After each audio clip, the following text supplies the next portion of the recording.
Alright, so mangroves were believed to have originated in this region, in the Malay archipelago, where they first evolved and then diffused many millions of years ago. And they've done quite well sustaining the local ecosystems in which they've settled in. Coral reefs rely on them because mangroves filter out dirt, which would otherwise spill over into the reefs, overwhelm them, block out sunlight, and prevent photosynthesis from successfully taking place.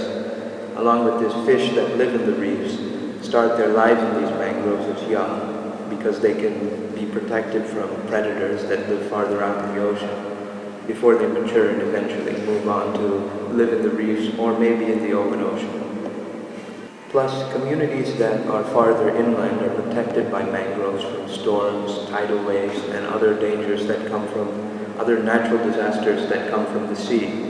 And it's generally been found that areas that are removed, where mangroves have been removed, have been worse affected by sea dangers that originated in the sea, and the populations of many local organisms have declined greatly because of the removal of these mangroves. However, the habitat in which the mangroves lives is itself quite volatile for the trees and the plants which essentially constitute this environment of a mangrove.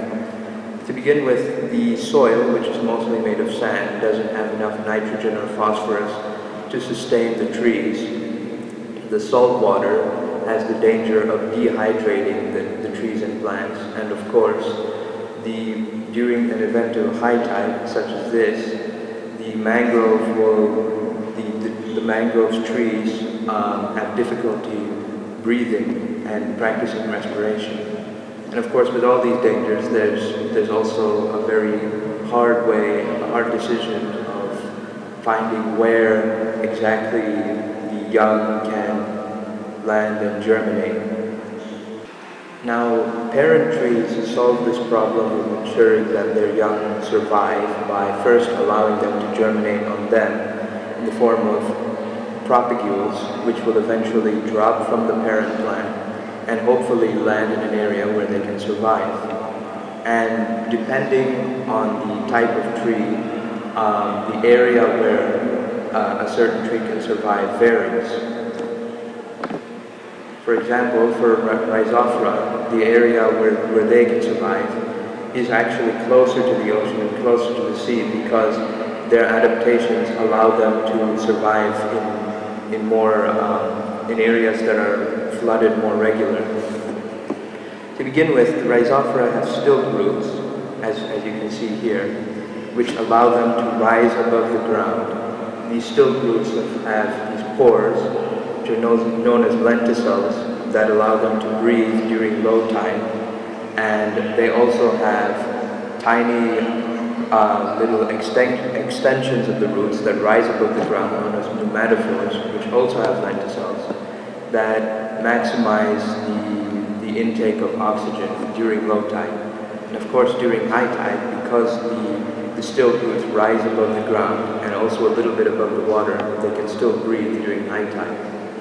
They also have an adaptation that allows them to survive, to avoid dehydration, by absorbing salt water and then expelling the salt via their leaves. So, as mentioned earlier, because of this, they can survive in areas which are flooded more regularly, closer to the ocean during high tide.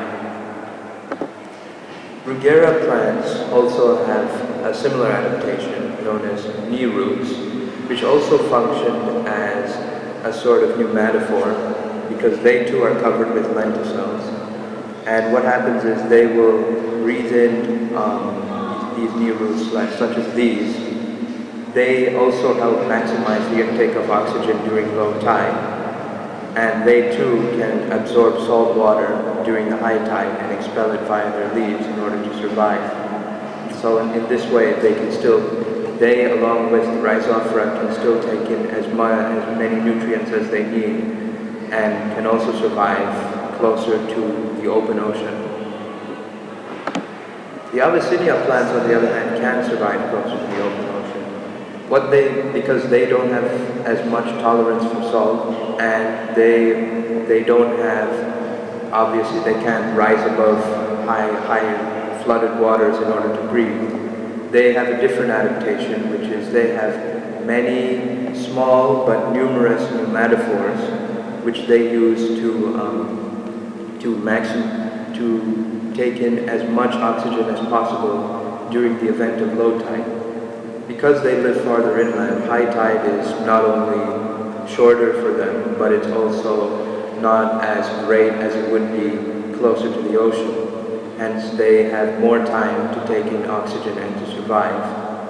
And also because they don't live near the open ocean, they don't have to worry as much. I mean, they face less of a danger of absorbing salt water, and so their roots have a different adaptation, which is to to filter out the salt from the water when they absorb the water. And that is basically the function of how mangrove trees survive in their environment and how areas near them survive as well. Thank you.